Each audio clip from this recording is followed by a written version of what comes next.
Coucou tout le monde et bienvenue dans cette nouvelle vidéo. Donc de quoi on va parler aujourd'hui? Aujourd'hui on va parler de quelque chose qui m'a marqué personnellement dans mon parcours universitaire et c'est notamment le fait d'aller en rattrapage. Donc oui, ici on va parler du fait d'aller en rattrapage et de l'idée préconçue que on a du fait que voilà, aller en rattrapage ça signifie qu'on n'a pas travaillé assez, que si on avait travaillé assez alors on n'y serait pas, etc.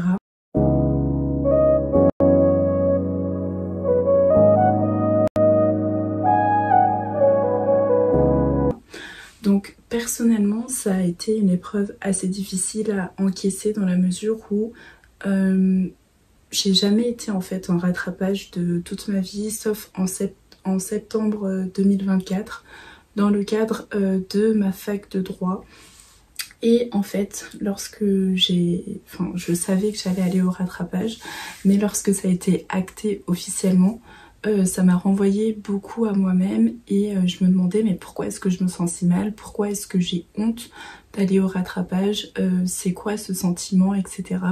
Donc ça m'a vraiment poussée à me poser des questions, à me remettre en question et à déconstruire mon idée selon laquelle aller au rattrapage ça signifie être nul ou aller au rattrapage ça signifie qu'on n'a pas travaillé assez, du coup entre guillemets on mérite bien d'être au rattrapage parce que fallait travailler plus. Donc dans cette vidéo on va parler de pourquoi aller au rattrapage c'est pas une fin en soi et surtout pourquoi c'est pas du tout un élément duquel il faut avoir honte et que en fait ça peut faire partie de n'importe quel parcours universitaire et surtout comprendre que les rattrapages c'est plutôt l'opportunité de pouvoir passer à l'étape supérieure dans nos études plutôt que un fardeau ou une punition. Donc pour vous recontextualiser rapidement pourquoi moi je suis allée au rattrapage, donc comme je l'ai indiqué dans plusieurs de mes vidéos, je suis étudiante en master à Sciences Po Lyon, mais j'ai aussi décidé de poursuivre un parcours juridique. Donc à côté de Sciences Po Lyon, j'ai décidé de m'inscrire en faculté de droit. Et donc moi je suis les cours de droit à distance, c'est-à-dire qu'on ne peut pas parler à des professeurs en direct, notre promotion elle est à distance, mais tous les étudiants en fait gèrent leurs études à distance un peu à leur façon, donc il n'y a pas vraiment de... Enfin on n'a pas d'amis vraiment de promotion, etc. Et le suivi c'est beaucoup plus autonome. Et donc c'est vraiment un travail autonome à fournir tout seul, etc. Et donc moi je suis arrivée directement en L2 sans passer par la case L1 parce que je l'avais déjà validée par équivalence, sauf que dans un tel contexte comme ça il y a plein de choses qui sont nouvelles pour nous, notamment la méthode juridique, donc en ce qui concerne la dissertation ou encore les commentaires d'arrêt ou les cas pratiques. Donc tous ces éléments là ont fait que ça a été assez compliqué pour moi de passer des études supérieures classiques ou surtout à Sciences Po Lyon c'est vraiment c'est vraiment entre guillemets familial dans la mesure où c'est une petite structure, les professeurs et l'administration est très disponible pour nous. À la passer à une université d'une plus grande envergure et tout cela à distance, devoir tout apprendre par moi-même et beaucoup de choses que je ne savais pas. Mais dans tous les cas en fait je pense que aller au rattrapage, que l'on suive une formation ou plusieurs formations, ça amène au même sentiment qui peut être un sentiment de honte et c'est sur cet élément là que je veux me concentrer dans cette vidéo. Donc c'est pas spécifiquement dire voilà moi je fais plusieurs formations donc ça a été plus difficile donc c'est pour ça que j'ai été au rattrapage, pas du tout, c'est absolument pas l'objet de ma vidéo. L'objet de ma vidéo c'est juste je suis allée au rattrapage, j'avais vraiment le seum quand c'est arrivé et surtout comment j'ai fait pour gérer cela, comment j'ai fait pour gérer ce sentiment de honte, ce sentiment que j'avais pas assez travaillé. Donc là l'idée c'est vraiment comment j'ai fait pour gérer tout cela et comment vous aussi vous pouvez changer votre vision des rattrapages. Donc d'abord je vais vous expliquer les deux raisons pour lesquelles je suis allée au rattrapage. Donc la première raison c'est parce qu'il y avait des matières que je n'avais pas du tout validées et en fait je vais pas vous mentir mais la principale raison de pourquoi j'ai pas validé ces matières là c'était principalement dû à un manque de confiance en moi et un manque de confiance en mes capacités. En fait donc j'ai toujours été de manière générale une bonne élève, etc. sauf que j'avais une vision des études de droit comme étant quelque chose de très difficile, que le droit c'est un peu une discipline qui est impénétrable, inaccessible, et donc je me mettais déjà des barrières quant à ma vision de la discipline avant même d'avoir entamé cela. Et après j'avais toute cette pression de pourquoi je m'inflige cela, ça va être trop difficile, je sais pas si je vais y arriver, et donc j'avais créé un espèce de système un peu anxiogène qui était pas hyper propice pour travailler, ce qui faisait que notamment pendant les périodes de révision, j'étais beaucoup focus sur est-ce que je vais y arriver, ça va être trop difficile, je comprends rien. Et forcément, je comprenais pas ce que j'apprenais, tout simplement parce que mon esprit était pollué par des doutes, par des remises en question constantes. Et j'ai vraiment vu la différence à partir du moment où je me suis dit non, t'es déjà arrivé jusque-là dans tes études, tu mérites ta place, t'es vraiment plus que capable en fait de comprendre tous les exercices, tu vas y arriver. Donc l'essentiel c'est juste de se mettre à apprendre et de s'entraîner et tu verras que ça va aller tout seul. Donc c'est vraiment quand j'ai commencé à taire tous ces doutes intérieurs que j'ai vraiment vu la différence. Et la deuxième raison de pourquoi je suis allée au rattrapage, c'est parce que il y a des matières que j'avais pas pu passer lors des sessions, enfin lors de la première session. Donc pour plusieurs raisons. Dans mon cas, c'est parce que j'étudie aussi à Sciences Po et du coup c'était une formation qui était assez exigeante. Donc notamment en première année de master, j'avais des dossiers à rendre, j'avais des travaux de groupe, j'avais aussi entre-temps des entretiens pour des masters. Donc tout ça a fait que il y avait certaines matières que j'avais validées, d'autres que j'avais pas validées et certaines que je n'avais pas pu passer. Et donc finalement je me suis retrouvée au rattrapage. Donc comme je vous l'ai dit, c'était très difficile à encaisser, mais j'ai surmonté cela. Et maintenant on va dive into it et on va parler de comment on fait pour passer ce cap. Donc comme je vous l'ai dit, j'avais beaucoup de remises en question et d'ailleurs j'ai fait une vidéo un peu plus poussée là-dessus sur comment en finir avec le stress des examens. Donc je pourrais mettre le lien de la vidéo dans la description si vous voulez aller la regarder. Et vraiment tout ce que j'ai dit dans cette vidéo, je me suis appliquée à moi-même et c'est pour cela que j'ai fait cette vidéo parce que j'ai vu que ça avait fonctionné pour moi et je me suis dit peut-être que ça peut aider d'autres étudiants. Donc franchement, n'hésitez absolument pas à aller la regarder. Et donc l'un des principaux moyens qui m'a aidé à avancer et que j'explique aussi dans cette vidéo, c'est tout simplement réfléchir à d'où viennent toutes ces préconceptions de je ne vais pas y arriver, de c'est trop difficile pour moi, etc. Donc quelques questions auxquelles j'ai répondu et que j'ai notées ici.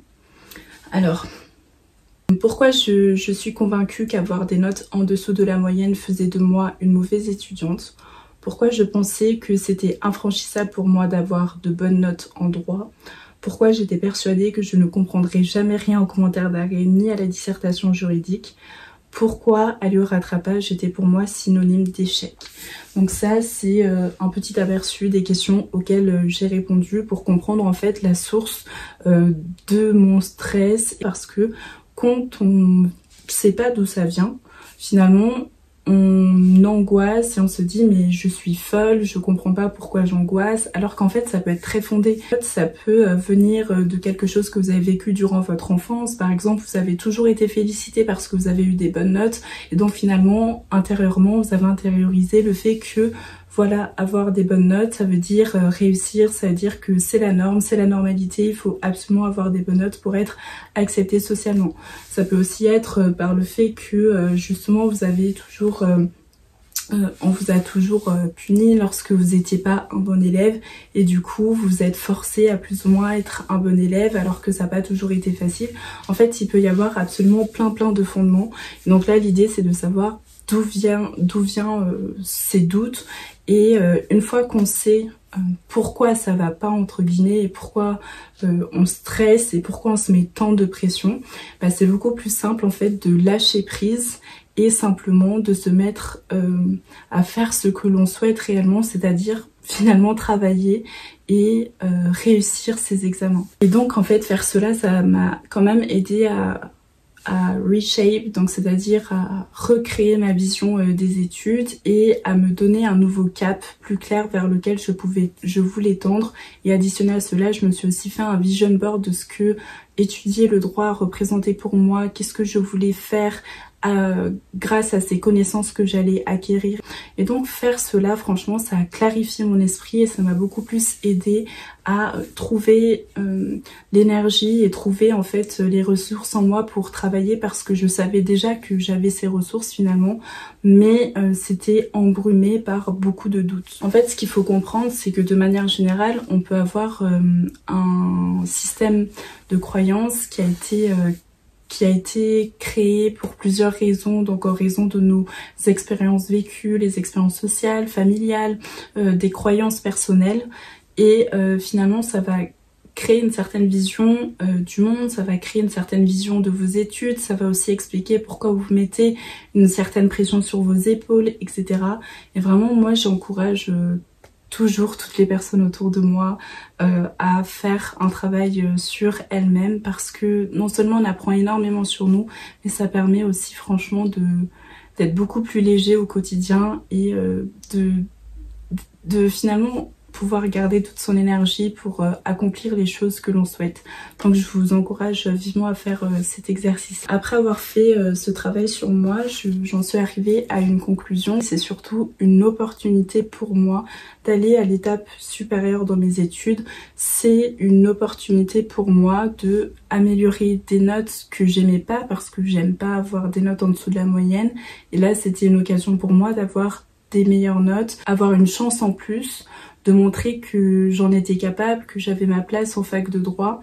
Et donc c'est vraiment une chance en plus qu'on nous offre pour pouvoir passer à l'étape supérieure dans les études, et ça il faut le comprendre.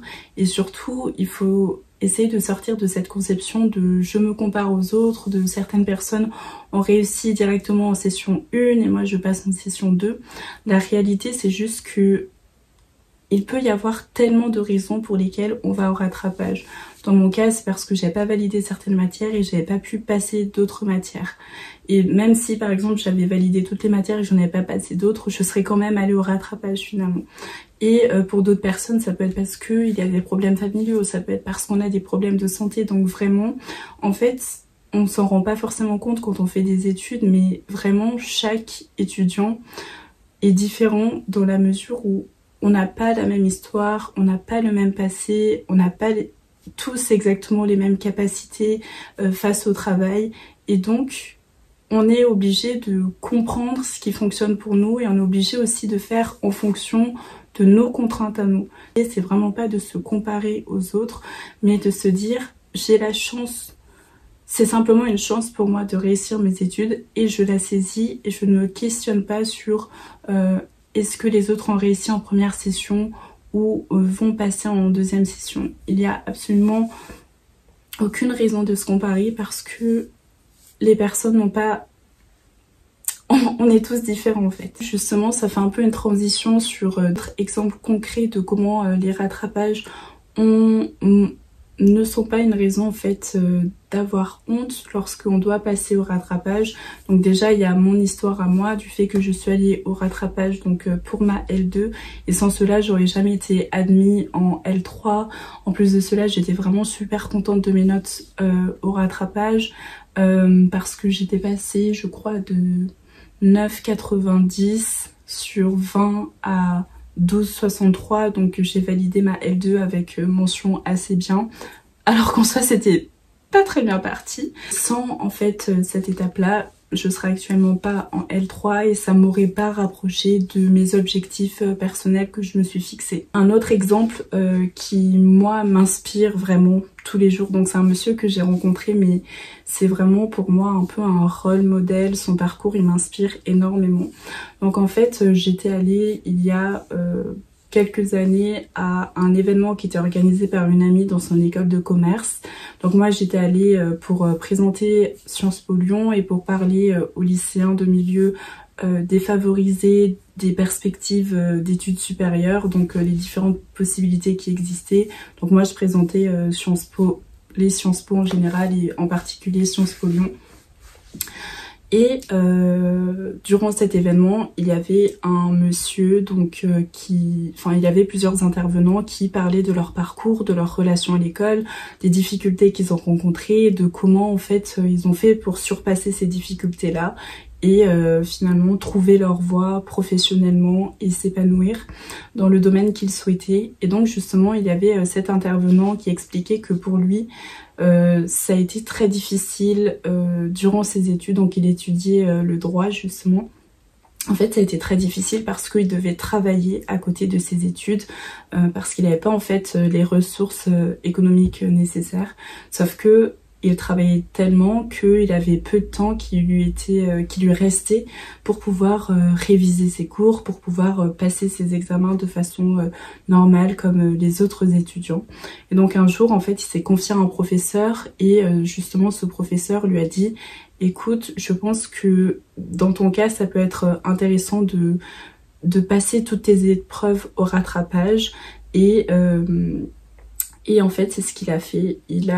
Donc l'année, il travaillait et en fait, il passait toutes ses épreuves au rattrapage. Et c'est comme ça qu'il a validé chacune de ses années dans le supérieur, dans le droit.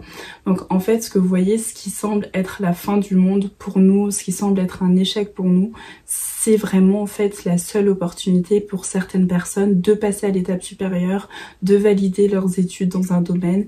Et ce monsieur, il est devenu magistrat, il est exceptionnel, il a une vision du monde incroyable et je l'admire vraiment beaucoup. Donc franchement, c'est pour ça que je vous dis, il n'y a absolument pas de honte à passer au rattrapage parce que on a tous des parcours différents et au cours de notre vie, on rencontre tous des contraintes différentes. Et ça, il faut simplement l'accepter et voir comment on peut agencer notre vie autour de ça pour trouver des solutions à nous qui nous conviennent. Pour lui, c'était de passer ses épreuves uniquement au rattrapage. Mais il savait qu'il avait one shot et il donnait tout. Et c'est comme ça qu'il a validé chacune de ses années. Et après, il a intégré l'ENM et ensuite, il est devenu magistrat. Et il est encore actuellement magistrat, donc c'est vraiment un exemple hyper inspirant que j'avais trop envie de vous partager aujourd'hui. Et moi, c'est vraiment, je vous l'ai dit, mon rôle modèle, donc j'adore ce monsieur, son parcours, sa vision du monde. Un dernier élément, donc ça qui m'est venu en préparant en fait cette vidéo, c'est justement le fait que voyager, donc j'adore voyager, et le fait que voyager, ça a vraiment aider à changer ma vision du monde et ça m'aide encore à changer ma vision du monde. Et c'est là qu'on se rend compte que en fait d'un pays à l'autre les choses peuvent tellement varier, même si en fait ce sont nos voisins, parce que je suis actuellement en Allemagne. Les études de droit en Allemagne sont totalement différentes des études de droit en France. En France, on a la chance de pouvoir valider chacune de nos années une par une, la L1, la L2, la L3, M1, M2 et à chacune de ces étapes, on a donc la première session et la session de rattrapage si on n'est pas admis à la première session. Sauf que en Allemagne, il n'y a pas ce système de je valide mes années une par une, je passe d'abord ma L1 puis ma L2, etc. Au bout des 5 ans, il y a un examen d'état et qui est très difficile d'ailleurs. On m'a expliqué qu'il y avait certains étudiants qui s'évanouissaient à cause de la pression. Et si on réussit pas cet examen d'état, eh bien finalement on ne valide pas ces 5 années d'études. C'est-à-dire que on n'a pas le document officiel qui nous dit voilà, vous avez validé votre parcours parce qu'on n'a pas réussi le diplôme d'état final, alors que nous on a la chance de pouvoir valider notre diplôme au fur et à mesure, étape par étape, de façon échelonnée dans le temps.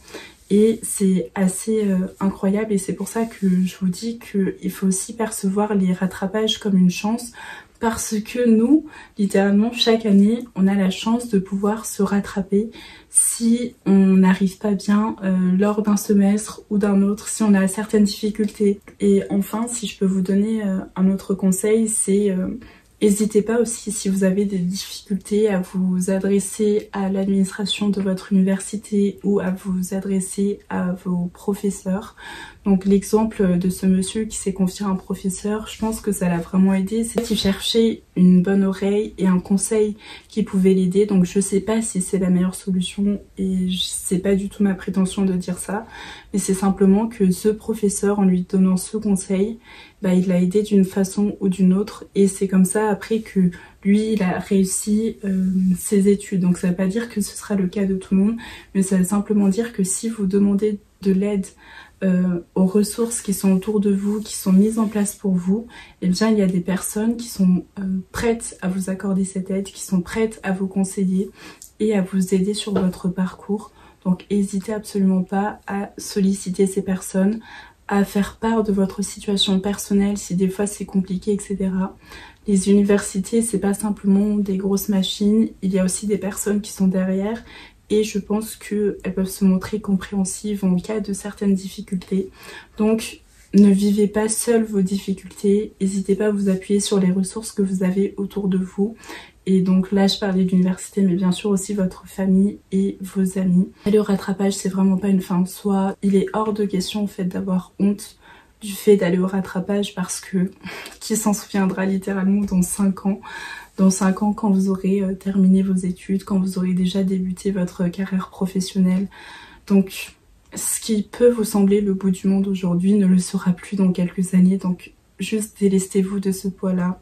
Cherchez le soutien moral dont vous avez besoin. Travaillez sur vous pour savoir d'où viennent ces blocages entre guillemets. Et en fait, libérez votre esprit pour pouvoir travailler le plus sereinement possible. Et je vous assure que tout ira bien. Donc voilà, ça me tenait quand même à cœur de faire cette vidéo. Et bien sûr, je ne fais pas cette vidéo parce que je suis allée au rattrapage et j'essaie de me dédouaner. Non, absolument pas. Non, parce qu'en fait... j'essaye à chaque fois de retirer des leçons de ce que j'apprends dans ma vie et j'ai toujours eu envie en fait de partager ce que j'apprenais sur moi et sur le monde à d'autres personnes. Donc j'espère sincèrement que ça vous aidera. En tout cas moi j'ai adoré faire cette vidéo, j'ai adoré réfléchir sur cette vidéo. Et voilà, donc je vous remercie de m'avoir écouté et on se dit à bientôt pour une autre vidéo.